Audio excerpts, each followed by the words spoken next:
Okay, everyone, I think we will go ahead and get started for today. It is a little bit past 1 o'clock, 1:01. So we'd like to welcome you to the Delaware Living Shorelines Committee webinar series. And this is one of many installments that we've had probably in the past year or so as an outreach effort from the committee. And today's topic is going to be increasing coastal resilience to sea level rise through natural infrastructure and beneficial use of dredged material. My name is Olivia McDonald, and I work for DNREC's Division of Watershed Stewardship within the Wetland Monitoring and Assessment Program, and I will be one of the facilitators today for our guest speaker. So we will get started. A few housekeeping items before we get into our presenter. Whether you're familiar or not with WebEx, we do ask that you mute yourself and turn off your video for the presentation. Just create smooth sailing for our speaker and for the rest of the group. And you can do that in the lower left-hand corner of your WebEx screen. There's two little icons. They say mute and start video. If you could just hit those, we know you're there, but we'd like to keep all frequencies clear during our speaker today. Another thing is that we will be taking questions at the end of the presentation, so please save anything for what we like to call the chat box within WebEx. In the lower right-hand corner of your WebEx screen, you should see a little chat box icon, and if you just click on that, you can submit any questions or comments throughout the presentation. And then we will try and get through most of those, hopefully in all the time that we have today. But please feel free to type those in as they come to your mind during our guest speaker for the day. And then if you have any technical issues or any questions about WebEx, feel free to chat me privately during our presentation, and I can try and adjust and help you as much as I can.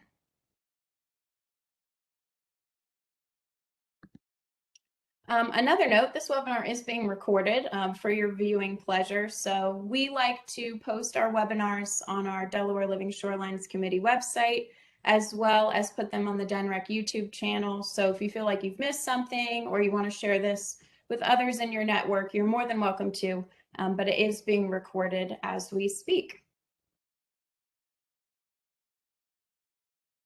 Now I'd like to turn it over to Allison Rogerson. She is a co-chair of our entire committee, and she's going to give us maybe a little preview about who we are and what we do and some of our goals. So Allison, I'll hand it off to you.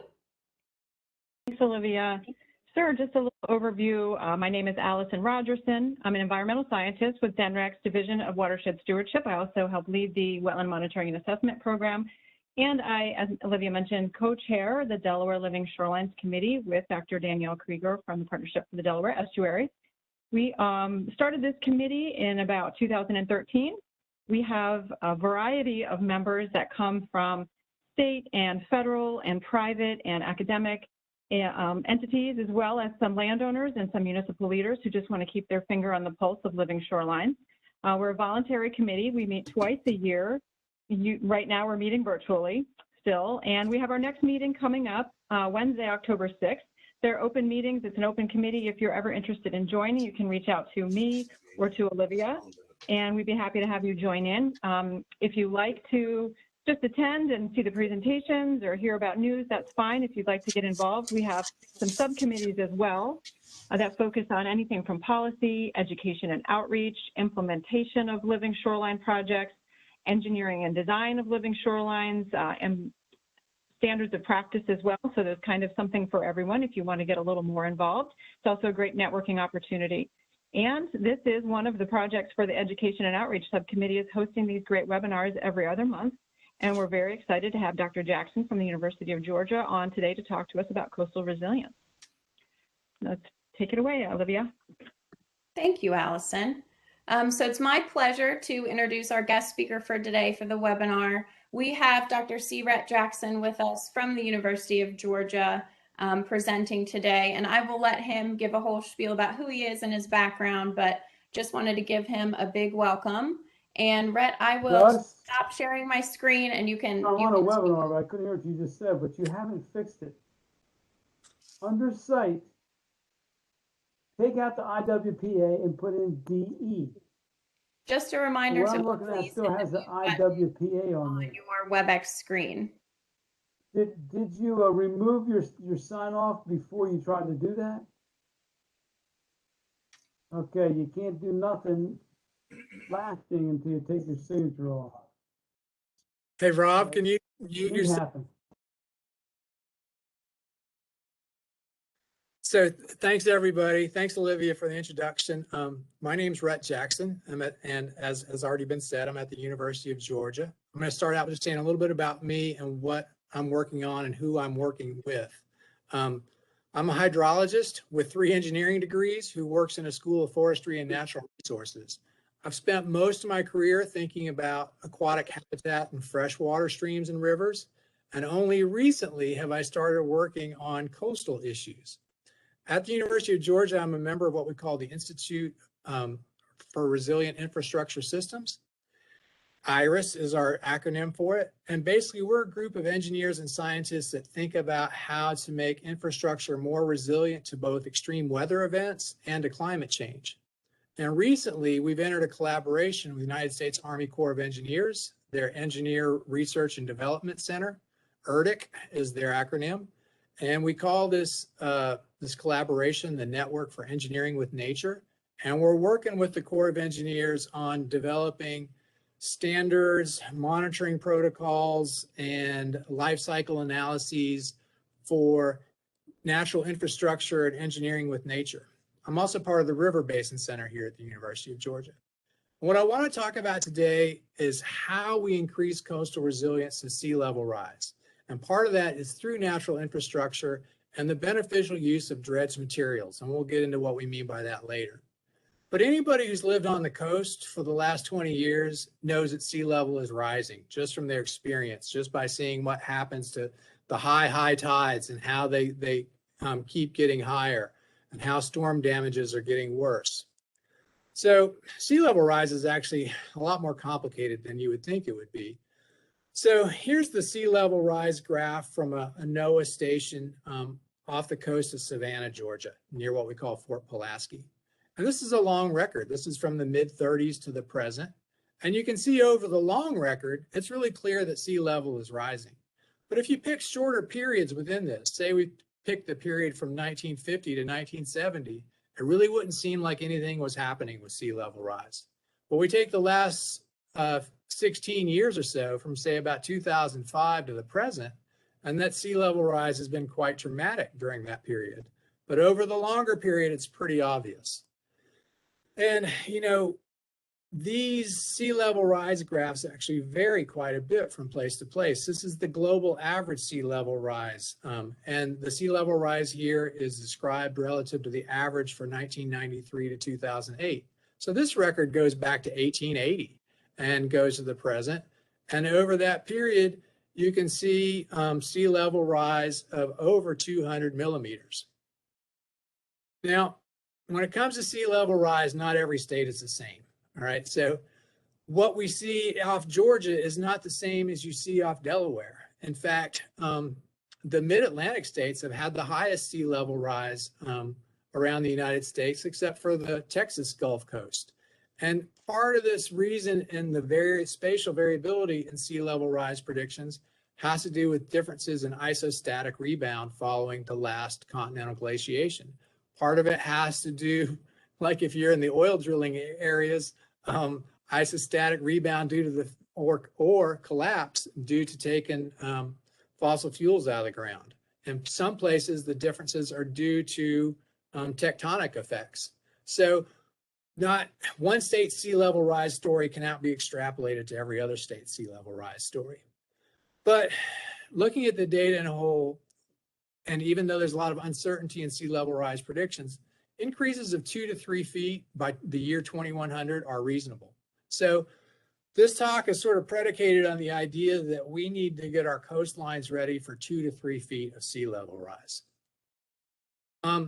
So the causes of sea level rise are basically 3. One is partial melting of the glaciers and the Greenland ice sheet. That's where most of the sea level rise to date has come from. A good portion of it is due to thermal expansion of the ocean. So warmer water is less dense and takes up more volume. So as the ocean has gotten warmer, it's actually gotten bigger. And then we can have some local effects due to slowing of ocean currents. And so the map here on the left of the screen shows sea level rise rates up and down the East Coast. And what you can see is that you guys are in a bad spot. All right, in the Delaware area, you're in the area of some of the highest sea level rises on the East Coast. What does that mean by how is it possible that changes in ocean currents could be affecting your local sea level rise? Well, here's a pictorial of the Gulf Stream moving up the East Coast. But as you can see, the Gulf Stream is pretty tight and well defined as it comes up from Florida and goes past Georgia and South Carolina. But then it starts meandering. Well, if due to changes in ocean temperatures and currents, that part slows down, well, the water kind of builds up there because it's arriving faster than it moves on because of the slowing of the current farther north in the Atlantic. And as a result, you get a higher sea level rise than we do in Georgia. Now, here's the other things that you got to think about when we think about sea level rises. You know, in these coastal environments where sea level rise is the big deal, these are naturally dynamic systems. Barrier islands themselves move naturally. Their movement has been altered by human actions, and it's also accelerated by sea level rise. The other reason these areas are very dynamic is because they get really big storms, mostly in the form of hurricanes. And the big storms appear to be getting more extreme, but we have to remember that regular hurricane landfall is a normal part of life on the Atlantic and Gulf coasts. NOAA has this nice little online tool called the NOAA Hurricane Tracks, and you can put in any state and say, South Carolina is what I put in here. And so show me all the historical hurricanes that have made landfall in South Carolina during the period of historical record. And, for South Carolina, you can see that is a lot of hurricanes that have moved through South Carolina. So here's what NOAA also has this cool thing called this NOAA Sea Level Rise Viewer. And you can get on it and say, show me what 1 foot of sea level rise would look like where I live. Show me what 2 feet of sea level rise. So here's the lower Chesapeake Bay and part of the Delmarva Peninsula. And here is what the sea level rise viewer predicts as the effects of 2 feet of sea level rise. So all those areas in light blue around the coastline are areas that are currently above mean high water mark, but under 2 feet of sea level rise, they will be inundated at mean high water mark. So you can see in this area where the coast is very flat and we have a lot of low-lying land, that 2 feet of sea level rise is a big change and it causes a lot of issues. So here's a spot from Georgia. This is Tybee Island, Georgia, which is the closest barrier island to Savannah, Georgia, and it's probably Georgia's most crowded barrier island. Lots of houses on it. These beaches are slam full of people in the summertime because not only do you have people going there to vacation on the island, but you have the day trippers coming out from Savannah every day. And on the left is the current land area of Tybee Island. In the middle is what gets submerged under 2 feet of sea level rise. So those are the areas in blue. And on the right is what would be submerged under 3 feet of sea level rise. Okay, Tybee Island is rated as very high for coastal vulnerability on the USGS Coastal Change Portal. One thing I want you to realize is that the biggest changes or the fastest changes occur on the backside of the island. All right. Because the backside is going to the marsh, it has the flattest land and the lowest elevations. And so sea level rise is usually felt the most on the backside of these islands. Also, our causeways weren't really built expecting for the sea level to rise. And we end up having a lot of causeway problems during a higher sea level. And then in the 3 foot, you can start to see that the beach starts to have problems. So here's some pictures of, coastal flooding in Delaware. You guys are probably all familiar with this. You're getting these episodes where the streets and the first floors and the basements and the crawl spaces are getting flooded more regularly. Okay, so what are the causes of coastal flooding? Well, obviously it's high, they're very high tides, heavy rainfall. Ida brought really heavy rainfall to the mid-Atlantic states and caused flooding even without storm surge. And then there's storm surge flooding when you have a tropical storm come ashore. And then mostly what we worry about is compound flooding. So these things can occur together. You can have storm surge along with heavy rainfall. And the storm surge is even worse when it co-occurs with a high tide. And so compound flooding is what causes really the big damage. And any version of coastal flooding is exacerbated by sea level rise. So sea level rise makes all three of these types plus compound flooding get worse. So the big problem is with the coastal environment is that it wants to move around in response to sea level rise. If we didn't have humans living there, well, the barrier islands would just retreat inland. The marshes would retreat inland, and the whole landscape would move. However, we've built the coast pretty heavily, and people own houses, they own property, they own docks, they own marinas, and no one really wants the coast to move. If we were still hunter-gatherers, we would just let the whole coast move, and we really wouldn't worry about it. So we tend to think of the Earth as static, but many parts of the Earth's surface are highly dynamic, including most shorelines. So this graphic up here just shows, how the shore face would evolve in response to slow sea level rise and to rapid sea level rise. But we're stuck in this situation where we don't want the shore to move, and we're going to have to try and figure out some ways to adapt to a rising water level and to kind of tack the shoreline in place. Speaking to that issue of the shoreline moving, so if you just look on Google Earth and you look at the continental shelf, it's easy to wonder, why is there all this really flat land that extends way out from the current coastline? Well, during continental glaciation, when a lot of the ocean water was locked up in the continental glaciers and there was less water in the ocean, the shoreline in this area would have been way out here. It would have been tens to 100 miles offshore. And what happened as the continental glaciers melted and the sea level rose is the shoreline just moved inland. So that's what the shoreline wants to do now in response to sea level rise, and that's what we've got to adapt to. So this adaptation, however we do it, is going to require a mix of improvements to both natural and traditional infrastructure. It's also going to require programmatic changes in how we build, where we build, and how we warn people of dangers. So one thing we can do is elevate the low coastal environment with sediment, put thin layer placement on marshes, on the backside of barrier islands, and on the coast, use beach nourishment to keep the beaches from eroding away, and dune restoration.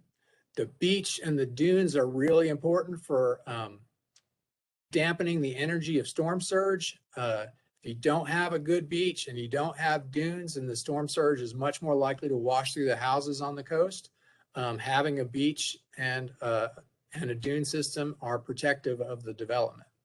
So, one of our big scientific questions is, will natural sediment deposition keep pace with sea level rise? We need to reduce erosive forces on coastlines. We used to do this by building groins, right? We built all these hard objects to try and hold the sand in place. Turns out they didn't work very well. So one of the things we want to do, like on tidal channels, is use living shorelines and sills to reduce wave energy. We're probably going to need to go through and elevate soft parts of buildings, so things that really don't want to be wet. What I'm talking about is electrical boxes and the heating and ventilation systems and the water heaters.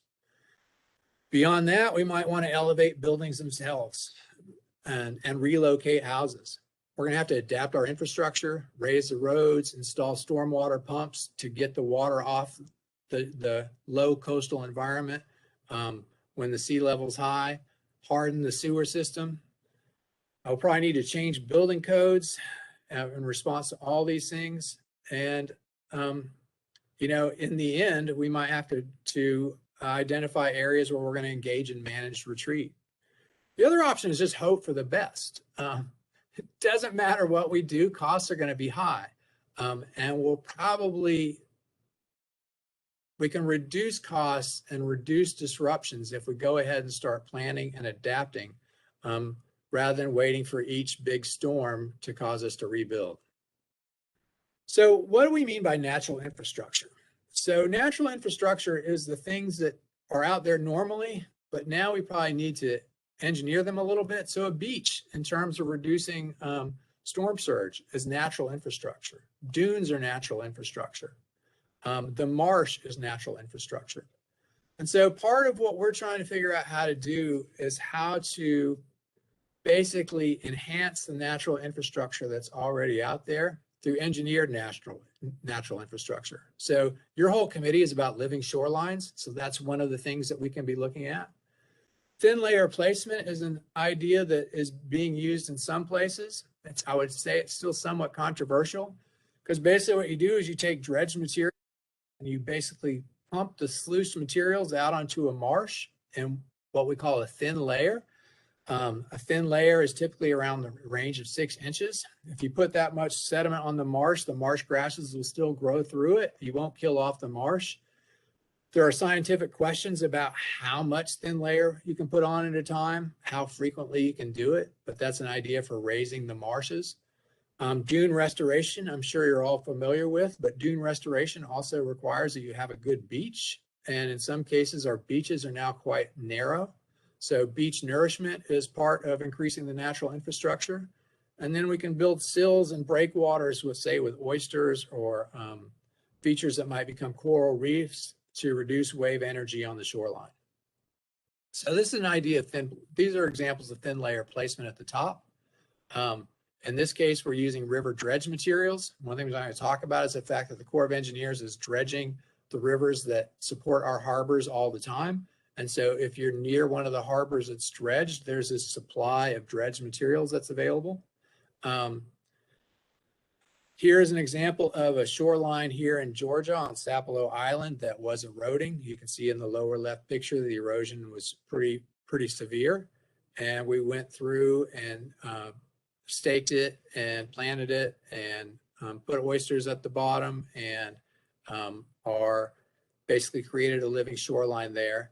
The living shorelines do provide erosion protection, but they also provide a multitude of ecological services.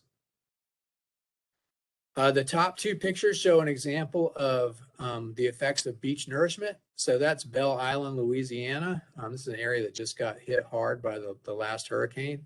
And the Corps did a project there where they basically, they dredged offshore and sluiced that material onto shore and expanded those beaches, as you can see in the top right photograph. Pawleys Island there on the lower left is the beach my family goes to every summer. It's a beach I think about a lot. They just did an extensive beach nourishment project, and they did partial dune restoration, the islands where they actually had room. But you can see where that house is and the house behind it. Those houses lost their dunes a long time ago, and they had gotten to a very thin beach, and they don't have enough material or beach there now to create dunes. So parts of this island have a dune system and parts still do not really have any dune system. So one of the things about these natural infrastructure projects is they dynamically adapt to currents and to storms over time and to winter weather.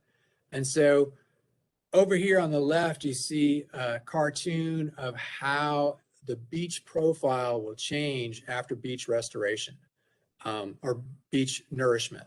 And you get a different system over time.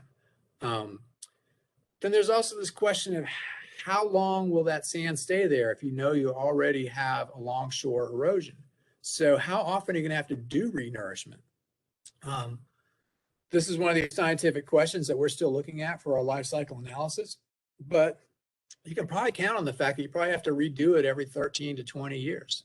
So the town of Pawleys Island, South Carolina, what I'm familiar with, they just did this beach nourishment project where they moved at least 850,000 cubic yards at a cost of $11.8 million. Half the cost was paid by the town itself. They basically assessed themselves to do this. Half the cost was paid by the state. There are only 548 houses on this island, so the cost was $22,000 per house to nourish the beaches. Since that nourishment is probably going to be needed again in 20 years, we can simplistically assume that each house needs to budget $1,000 to $1,500 a year for beach maintenance, because this is going to happen again. A typical pre-COVID cost for beach nourishment was about $13 per cubic yard of sand moved from offshore and placed on the beach. So this kind of stuff is expensive. And so you can either pay the costs in storm damages, or you can pay the costs ahead in things like beach nourishment. And here's an example of using an oyster reef to reduce the wave energy and the current action on the shore here. And you can see how there's a lot more energy in the water just offshore this oyster reef than there is inside. So let's go back to the Tybee Island example. So we sort of have three things we have to deal with. And, one thing I want to point out about sea level rise is it's actually really hard to know how much we need to plan for. You can't solve it all at once. Are we going to need to plan for 1 foot, 2 foot, 3 foot of sea level rise? But some things are more immediate problems. So at Tybee Island, the causeway is an immediate issue. Like if we don't solve the causeway problem soon, it's going to be very hard to get on and off the island during high tide. The backside of the island is obviously more susceptible to inundation. It's sort of the next priority. But we still have to keep in mind that we're going to have beach erosion problems. But not all these problems happen at the same time. We can prioritize them. We don't have to deal with them all at the same time. Now, we have to think about these shoreline management with sediment issues in terms of a sediment budget for the system. So where does the coastal sediment mostly come from? It comes from rivers. But one of the interesting things about the East Coast is if we really change the sediment fluxes in major ways down the rivers. This is a paper from 2010, the Journal of Geology, and they looked at several major river systems between Georgia and North Carolina. And they looked at they estimated what the river sediment load was before the settlers started farming.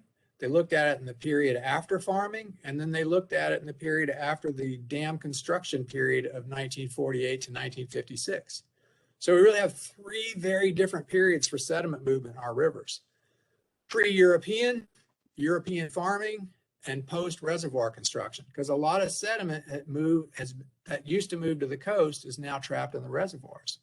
And so on each of these rivers, you see three arrows. The black arrow is pre-European, the white arrow is pre-dams during the cotton farming era, and the gray arrow is the post-dam construction arrow. And you can see that these are really different, that we've really changed sediment fluxes, and part of our coastal dynamics are due to these changes in sediment fluxes.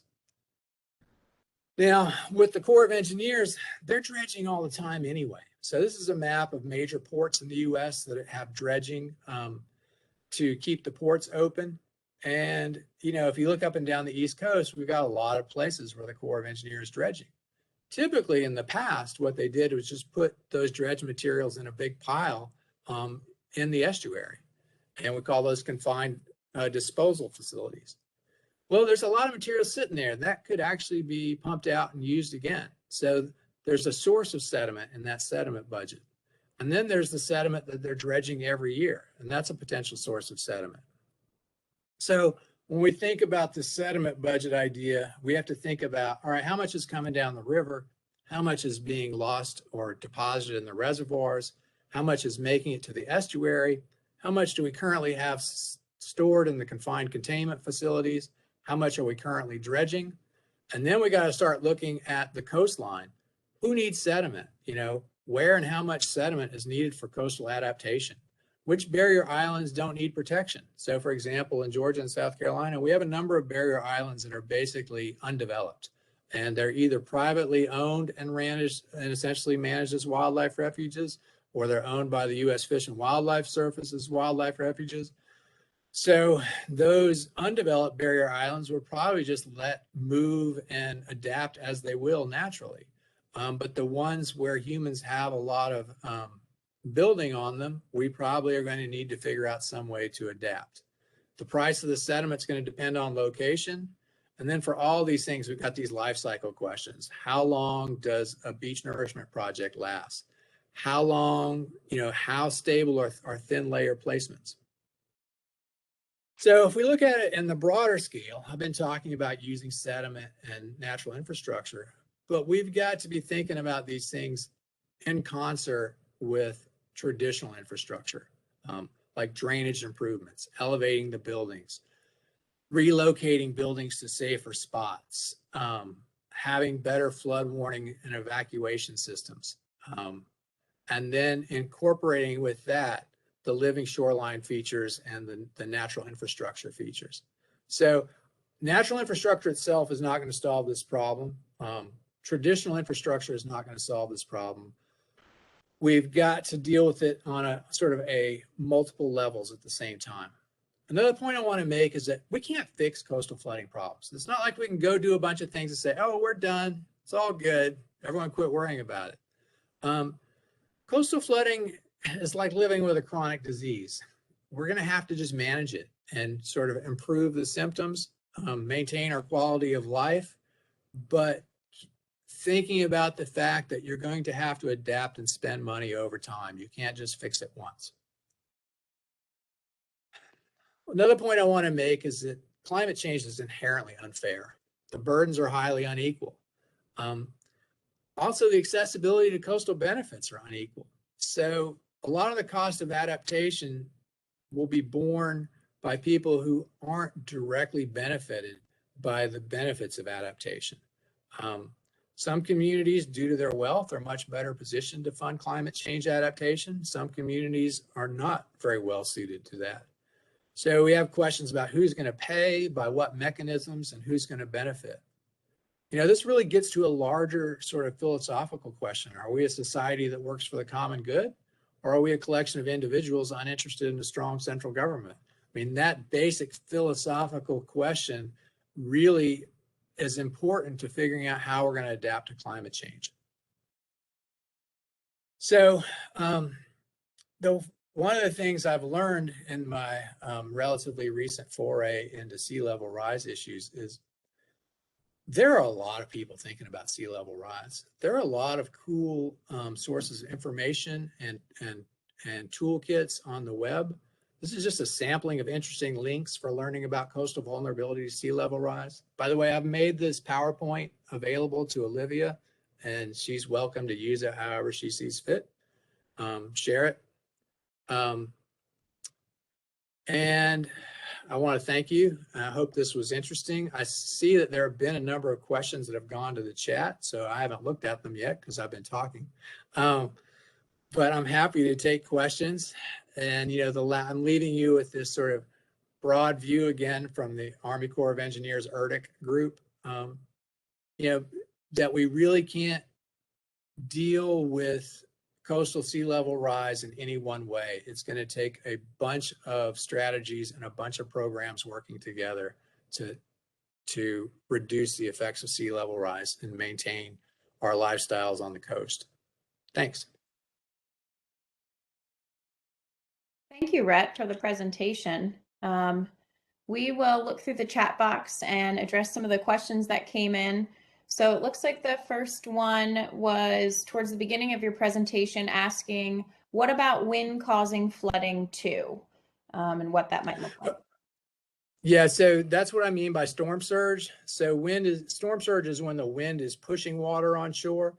That's the biggest cause of the severe flooding during hurricanes, is when you're on the side of the hurricane where the wind is coming on shore, it's pushing that water on shore. And then obviously wind is what drives wave energy during you know, any kind of storm. So the thing is that the methods that I've talked about, like offshore sills, they're going to work no matter what the source of the energy move in the water. So what are oyster reefs? Oyster reefs, that's basically the idea. Well, I don't know if you guys know this, but much of the Atlantic coast, including down here in Georgia, was really overfished for oysters. And one of the mistakes we made is that we took the shells, when we harvested the oysters, and we put the shells in piles on land, all right?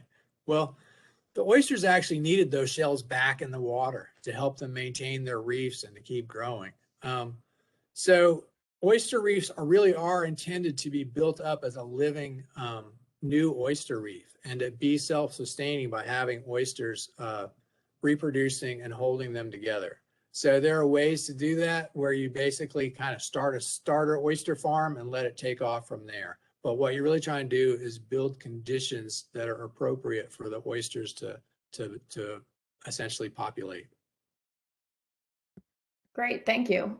This question came in for DNREC specifically, and potentially maybe Mark or Allison can address this question, asking, is DNREC actively addressing these issues without our coastal area, like the Sussex County Council? Mark, Allison, would you be possible to answer that question? Yeah, I would be interested, Val, in like more about your question. We're happy to work with, if Sussex County Council is interested in some of these resiliency tactics like living shorelines or beneficial use, we're happy to talk with council and willing to work with them. If there's more to that, Val, feel free to email me or message me privately at any time. Great, thank you. Another question for you, Rhett. How do you see the casualty insurance and mortgage lending industries responding to the strategies that you have described? So that's a really good question and a really hard question. I mean, I think it's part of the whole programmatic, the sort of the broad scale view that we need. I was just listening to NPR yesterday, and they were talking about Housing and Urban Development, HUD, selling houses that are known to be in flood prone areas and selling them without having essentially flood hardened the houses before they sell them. So someone's buying a relatively inexpensive house that say needs to be elevated, but HUD didn't elevate it beforehand. And now you're expecting a person who could only afford an inexpensive house to now figure out some way to elevate that house and flood-proof it.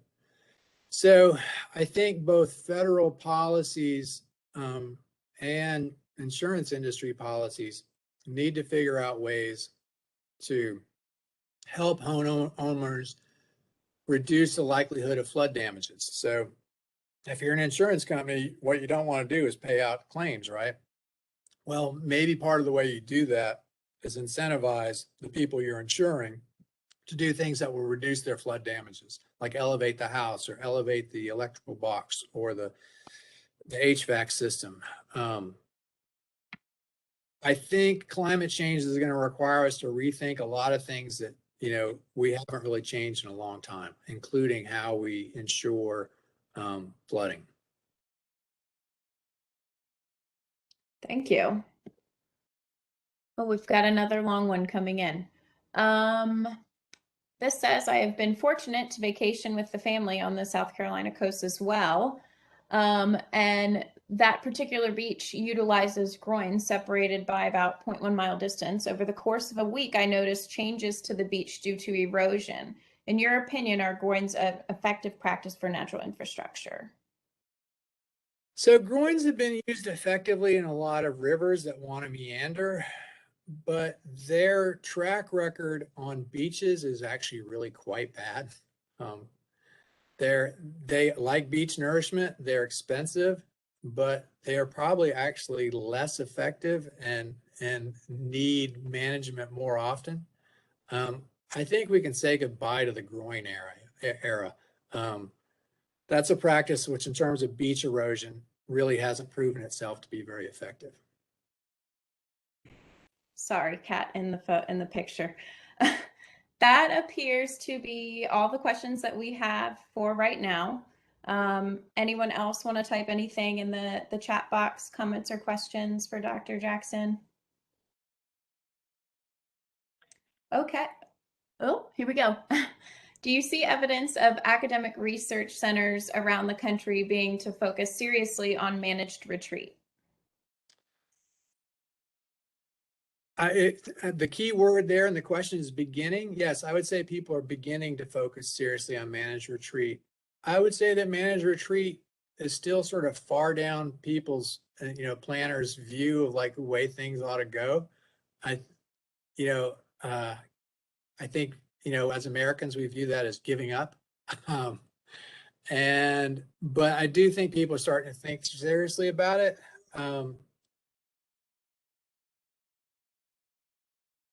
you know, what I will say is that, you know, there are a lot of academic and engineering centers now really focused on how we make infrastructure more resilient. And I think we're going to make a lot of progress on that. I'm a little sad because we probably should have done this 20 years ago. You know, we're probably about 20 years behind where we should be, but we are making progress. Olivia, this is Allison. I have a question for Dr. Jackson. I have a couple, but what do you think is the biggest hurdle right now to getting living shorelines to be more widely accepted? I think the biggest hurdle for any natural infrastructure is for people to think that this is actually, you know, going to work. You know, like people are just sort of accustomed to traditional infrastructure, even if traditional infrastructure in certain cases doesn't have a very good track record. And I think there is some reason for people's skepticism because when we're doing something new, we can't show them the track record yet. So what's going to get people to accept living shorelines is when there are living shorelines that have been around for 5 or 8 years and people can take them on tours and show them pictures and say, hey, look, it's still working and doing good things. Right. Yeah, definitely a leap of faith when it's not something your neighbors are all doing. You know, how do you trust that it's going to keep your property protected? Mm-hmm. Yeah. And the second question, have you ever seen beneficial use application combined with a living shoreline? Yes, like all these things are combined in certain places. I'm trying to think of a place where I can't think of any place where I could show you like, here's a spot where people have done sort of all 5 things I've talked about. That would be cool, but I don't know where that place is right now. Okay, thank you. Another one that came in was, what would be your recommendation for the #1 priority change in building or zoning code? Well, you know, one of the things about the building and zoning codes related to the coast is they really differ from state to state, right? You know, so I tend to be more familiar with South Carolina and Georgia's rules. Like, I think one of the things that I see as a problem that's really common down here is that people have property lines that were developed, you know, that were set in an earlier version of this barrier island, for example. And right now their entire property is on the dunes. So, you know, South Carolina has good dune protection laws, but there's always some exceptions to the buffer rules, be it for the marsh or for the dunes. And I think we really need to draw a line that, you know, we've got to provide good buffering around the marshes and the dunes. Now, one thing I didn't talk about in this presentation is most of these shores have a directionality to the shoreline currents and the way sediment moves. So like around here in the south, barrier islands move from north to south. So the northern end of the barrier islands are eroding pretty actively, and the south end of the islands are gaining sand. So we're getting new property on the south end of these islands. And nowadays, a lot of that property is essentially belongs to the state. And as it gets bigger and starts to grow trees, they basically turn it into parkland.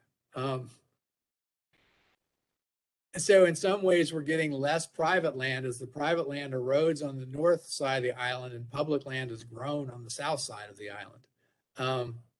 That's going to be an interesting thing to watch over the next 100, 150 years.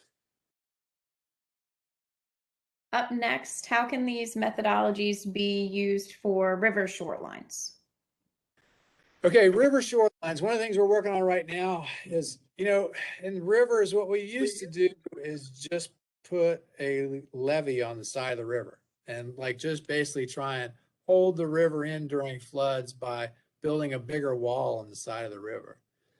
Well, that has come with its own set of problems. And we realize that we really need, the reason rivers, we need rivers to have a floodplain. Now, sometimes those floodplains are highly constrained, but one of the things that we're doing research on here at UGA, a colleague of mine named Matt Bilski, and he's showing very well, is that even if you just make certain areas where you remove the levees and let the river expand onto the floodplain during floods, it has an effect well upstream and well downstream, a beneficial effect of the areas that you kind of freed up.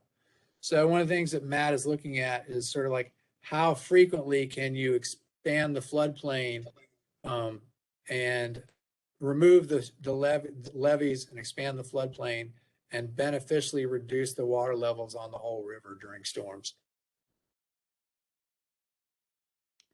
Another is, what is a reasonable buffer area around marshes and wetlands to allow them to grow and move and not be overwhelmed by development? Yeah, so, here's the question about buffers, and this applies to both marshes and to stream and river buffers, is that scientists really can't answer this question. What scientists can tell you is sort of what benefits you get from different distances. So we can think about a wildlife benefit, we can think about erosion benefit. If we're thinking about rivers and streams, we can think about a benefit of shading the stream. And so scientists are pretty good at telling you what benefit you'll get for different distances. But in the end, it's a socio-political decision about how much people value those different benefits. And so buffer rules and laws need to be developed with scientists, landowners, and policymakers working in concert. I'll say typically like around here, we have a lot of 25-foot buffers. In my opinion, my view, a 25-foot buffer is pretty minimal. Like, it's really not enough to provide a lot of the functions that I think we should be valuing. But in the end, this really is a question that has both scientific, economic, and sociological dimensions. Given the pace of climate change, what would be a probable period of time during which infrastructure might be reasonably considered resilient? That's actually a really good question, and a philosophical one we ask ourselves a lot. The interesting thing is we think like we build stuff, like we build a sewer line, it's done. My wife's an environmental engineer. This is what she does, manage water and sewer projects. But, even when we put a sewer line or water line in the ground, in 50 to 70 years, we're going to have to dig that thing up, put a new one in. Like, you always have corrosion. You always have ground settling. You always end up with leaks in the pipe. All of our infrastructure needs updating, no matter what kind of infrastructure it is. The question of what's is reasonable kind of gets to like, what's the cost of replacement and what are your alternatives? I think one of the things that tends to make people leery of natural infrastructure is they know it's going to be renewed, and they have a mistaken belief that traditional infrastructure doesn't need to be renewed. But pretty much all infrastructure needs to be renewed. Like, even in your house, you put in a heat pump. You don't expect your heat pump to last 40 years. If you get 20 years out of your heat pump, you're feeling pretty good. That infrastructure needs to be renewed. So I'm not going to answer your question. I'm just going to kind of pontificate a little bit about reasonable times. That appears to be the last one for now. And if nobody has any other questions or comments, we will wrap up with a huge thank you to Dr. Jackson for speaking to our committee and the whole webinar today. We much appreciate it. And then just a shout out for our next webinar. Potentially a November date is coming up, that is to be determined, but you will receive a follow-up email about this webinar and Dr. Jackson's presentation, as well as any other information that you might need in regards to this session. And then you can look for that November date in that email. Thank you to everyone. Again, thank you, Dr. Jackson, and enjoy the rest of your week, guys. Thank you, everyone. You've been a great crowd and you asked great questions. Thank you. Thanks, Dr. Jackson. Have a great day. You too. Bye-bye.